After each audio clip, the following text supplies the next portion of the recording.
Scene two, take one. Whoa, is that pro or what? I love it. Really Just that sound is like, don't mess around. We are here. Yeah. I've heard a lot lately, like, I can't take pictures that are mine. Everything looks like so-and-so's. Wow. And I think what happens is when you sit down in front of a computer, you have an endless well of imagery that you can look at in a very short period of time. And I think that there's an upside to it and a downside. And the downside is it starts to haunt you when you're in the field because you see things and go, oh, that looks like so-and-so. So I feel fortunate to have come up when I did because I didn't have a cell phone or the internet. So how I looked at work was at University of Texas, I would go to the Harry Ransom Center, which is an amazing photo archive. And I would go back through the old books and magazines that they had in the archive. And that's the only way that I consumed work. So it was very limited and it was very specific. And thirdly, when you look at a book of photographs, especially a traditionally published book that came in, let's say, the 60s, 70s, or 80s, which is primarily what I was looking at that time, the amount of thought and planning and editing and sequencing that went into that book, what you see when you look at that book is this unbelievable piece of work. Yeah. So my brain was trained by looking at that, as opposed to today when you can go on something like Instagram and with a flick of your thumb see 10,000 photographs. You're right. It isn't curated. It isn't edited. No. And I when I grew up, Cartier-Bresson was my hero. He's the guy. My dad gave me a book, The Europeans. Right? Now, Cartier-Bresson was this prolific photographer, took thousands of photographs. But you're right, it was all edited into this one book. And you learn to think like in a story rather than just a random picture here and a picture there. And if you're new to photography, the idea of this book being every single aspect of the book, the paper, the font, the size of the font, the placement of the font, the cover materials, the binding, everything is done to evoke a reaction in you, the viewer. Every single piece of it. That when you turn the page, the bleed through of the paper and what you're able to see through the page, the kind of printing, the toning of the photographs, it is a recipe for a reaction from you. And I think bookmaking, printing, and this is another suggestion from me towards any photographer, is what printing forces you to do as a photographer. Printing forces you to make critical decisions about your work. And it's very easy to sit in front of a computer with 500 images and throw them around in Lightroom and say, okay, I've done an edit.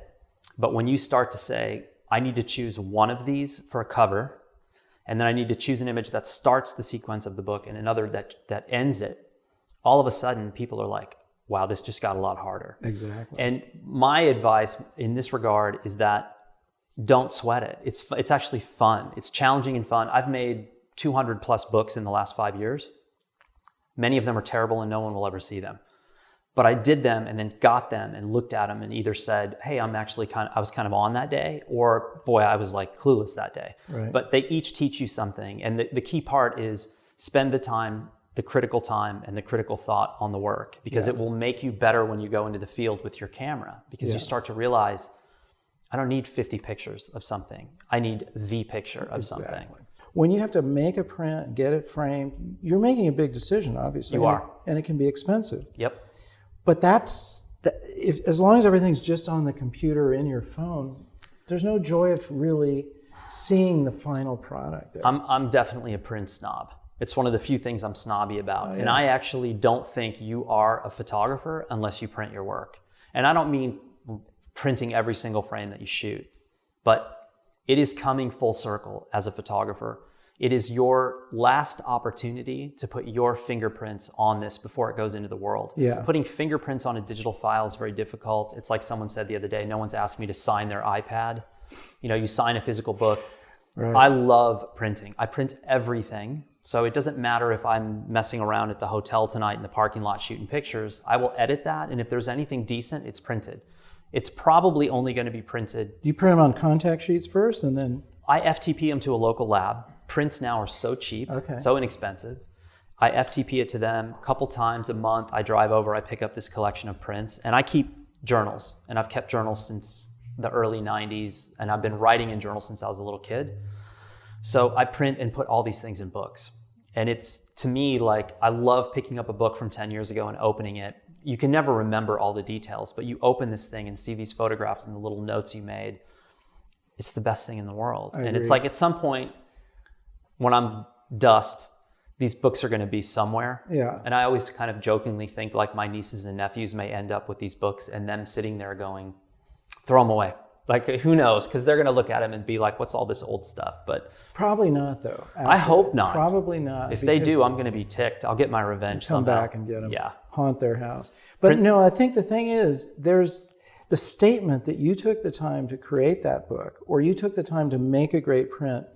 It says something about your work, and people are respectful of that. Well, it's the same thing when you're exactly right, and where you will see it manifest itself very dramatically is at a portfolio review. Yeah. So a lot of times now people think, oh, you've got this iPad, and the iPad's a pretty amazing thing. And they'll think, oh, I'll just put my work on the iPad. I don't need to make prints. I'll go in and they'll be able to swipe through it. It's not the same. Many portfolio reviewers will do that and not say anything. But when you're a reviewer and you're looking at work and someone brings an iPad, my first thought is the odds of this being edited to the level that it needs to be is not good. And that's based on seeing a lot of work on iPads. But when the whistle blows and the first round of people gets up and leaves and you have a little break before the second one, reviewers are leaning over to each other and saying, can you believe that people are showing their portfolios on an iPad? No, there's an important point right there. When you walk up with a box of prints, and it doesn't have to be the white glove, so I've seen some people come to reviews with like massive, like 30, 40, 40, 60 size prints. You don't need that. 10 max. 10 prints, and then have a reserve. Yeah. If someone really likes the project, then they'll say, do you have anything else? Yes, you want to have something. But when you see prints, you realize they had to hit print and they had to pay for it. And so there has been at least one more level of thought. Is this worth? It's like same thing as me in the darkroom is saying, is this good enough? You're doing the same thing when you're making a darkroom print or an inkjet print.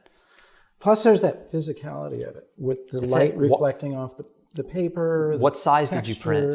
The size. Why did you choose this paper? Why did you choose the surface? Why did you choose that presentation box? It? Everything comes into place. I'm like someone walks up to me at a review, I'm looking at everything. Yeah. I look at their clothes. I look at and the clothes have little to do, but I'm trying to get an idea of their style, who they are. And then before I look at prints, I'm like, why are you showing me this stuff? And if I don't care if what they tell me is complete BS, as long as there's a rationale behind it. Because sometimes people will sit down and I'll say, they're expecting me to just open the box and start looking. And I'll be like, why are you here? Why are you showing this to me? And why am I looking at this? And they have nothing to say. Ooh. And other people are like, oh, you're looking at it because of this, this, and this. Mm-hmm. And I may say, oh, that's such a great line. Like you totally made that up. But at least there's a rationale there. Right. And the prints, to me, I'd much rather look at prints than a screen. You know, Ansel Adams said, if he came away with one good photograph per month, that was a good crop. Good crop. Now, this is a guy that has a huge library. Yeah. But that was his estimation of all those 8x10s, 4x5s, whatever he was shooting, Hasselblad. One photograph a month, 12 a year, he considered a good crop. So I have this informal title for those pictures, the life images to me. So when I came up with that term for myself probably a decade ago, because I started thinking about that, looking back through my whole career. And when I started making a lot of books, I realized very quickly how little great work I had. And when I started printing in the darkroom, I was like, I don't have that many negatives. Like, I don't want to print bad stuff. So it really makes you go look for something great. And I had a meeting with a photographer and I sat down, and he was somebody that I really respected, or I really respect. And I said, hey, I'm trying to describe this like image, like I want to know how many you have, and they're kind of like the images. And before I can get it out, he goes, 4. And I said, 4 what? And he goes, 4 images that really matter in my whole career. And I was like, wow. And he said, yeah, he was having the same dialogue with himself. And like, if I had to leave everything else behind, but I needed only the photographs, 4 his whole career. Wow. Okay. Cartier-Bresson had a few more than that, I would imagine. Most of the people at Magnum have a fair number more than that, but that's how you get in Magnum. He shot a lot.